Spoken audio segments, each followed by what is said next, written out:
और इस बार पूरा सॉल्व करने के बाद लास्ट में यू गेट एन आंसर। अब सोचो तुम्हारे पास अगर एक ऐसा assistant AI can not replace your mentor. तुम्हारे सामने चैट जीपीटी ने वो सारे इंपॉर्टेंट प्रीवियस ईयर क्वेश्चन ले आए और अगर तुमको इसका पार्ट 2 चाहिए तो नीचे कमेंट करो, पार्ट 2 तो बनता है। सो यस, इतनी ज्यादा डिमांड आई तुम्हारी लास्ट वीडियो में अबाउट एआई पार्ट 2 कि पार्ट 2 तो बनता है, तो हम आ गए पार्ट 2 को लेके with even more exciting and crazy features जो पार्ट 1 से भी बेटर हैं। तो तुम लोग में से जितने भी लोगों ने पार्ट 1 नहीं देखा है, चिल करो, इस वीडियो को पूरा देखो। एंड में मैं पार्ट 1 को अटैच कर दूंगा, वहां से तुम पार्ट 1 को भी देख सकते हो क्योंकि वो भी इंपॉर्टेंट है। अभी let's go straight to the point, एकदम ट्यूटोरियल के साथ समझेंगे 3 ऐसे खास टिप्स जिसके थ्रू हम एआई को यूज करके अपने प्रिपरेशन को 10x क्या 100x बेटर बना सकते हैं, इफेक्टिव बना सकते हैं एट जीरो कॉस्ट। मैं तुमको लाइव ट्यूटोरियल करके भी दिखाऊंगा। पूरे वीडियो को ढंग से देखना, लास्ट तक देखना, एक रिवील भी होने वाला है। Point number 1, explain this to a 5-year-old। तो तुमको पता है जब मैं 11-12 में था, मैं परम्यूटेशन कॉम्बिनेशन पढ़ा था। ये एक ऐसा टॉपिक था जो समझ में आता था बट फिर कुछ दिन बाद मैं फिर भूल जाता था। मैं इस लेवल पे भूल जाता था कि मैं ये भी भूल जाता था कि एक्चुअल डिफरेंस है क्या परम्यूटेशन और कॉम्बिनेशन में, और इनको एग्जैक्टली यूज कैसे करना है, किस टाइम पे कौन सा फॉर्मूला यूज करना है। अब मेरे टाइम पे तो एआई था नहीं, बट अब तुम्हारे पास इसका सॉल्यूशन है। तो तुमको चैट जीपीटी पे जाना है, वहां पे लॉग इन करना है, चैट में लिखना है I am doing permutation combination for JEE syllabus, explain permutation and combination, the basic difference between them, derive its formula and how to use this to a 5-year-old। जब तुम ये लिखोगे ना कि ये सारी चीजें तुमको एक्सप्लेन करना है to a 5-year-old from the JEE syllabus, उसके फॉर्मूलाज, उसके एप्लीकेशन, उसके डेरिवेशन, तो उसके बाद जब तुम एंटर दबाते हो तो बुम, तुम्हारे सामने जो पूरा डेरिवेशन आता है, एक्सप्लेनेशन आता है, इसको तुम भूल भी नहीं सकते हो। चलो खुद ट्राई करके देखो, रिजल्ट देखो, you will love it. Point number 2, analyse my day.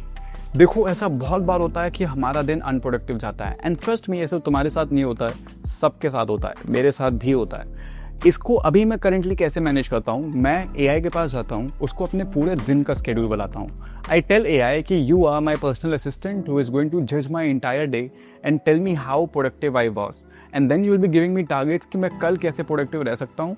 You will be brutal and you will tell me what were the mistakes I was doing this entire day and make sure कि मैं इसको next दिन ना करूँ, और next दिन मुझे इसके ऊपर कमेंट करना कि मैंने वो दोहराया कि नहीं दोहराया।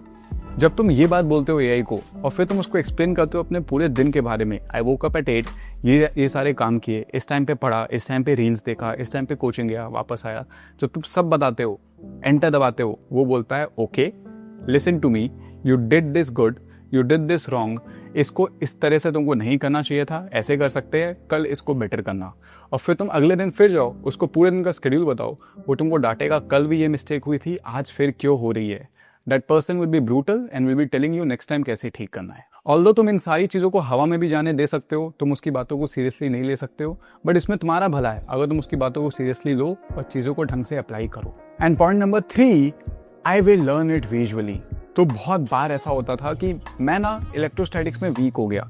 इसका रीज़न ये था कि मैं जब इलेक्ट्रोस्टैटिक्स पढ़ाया गया था उस टाइम पे कोरिलेट नहीं कर पाता था टीचर के साथ। ऐसा हम सबके साथ होता है, कुछ चैप्टर्स हम कोरिलेट नहीं कर पाते हैं। एंड तुमको पता है इसका मेन रीज़न क्या होता है, हम उस चैप्टर को स्टार्टिंग से थोड़ा देख के नहीं जाते, हमें उसका आइडिया नहीं होता है। तो जब टीचर थोड़ा ऊपर के लेवल से स्टार्ट करता है तो हम कोरिलेट नहीं करवाते, फिर टीचर ऊपर जाता रहता है, हम नीचे लटके रहते हैं और वो चैप्टर हमारा बैकलॉग बन जाता है। सो रैदर तुम अगर एआई को बोलो कि hey I am going to learn electrostatics, और उसके बाद तुम इलेक्ट्रोस्टैटिक्स का जेई का सिलेबस उसको फीड कर दो, this is the syllabus for my exam, can you make a mind map for me for this syllabus, ताकि मुझे पूरा आइडिया लग जाए कि क्वेश्चंस आते कैसे हैं, ये चैप्टर दिखता कैसा है।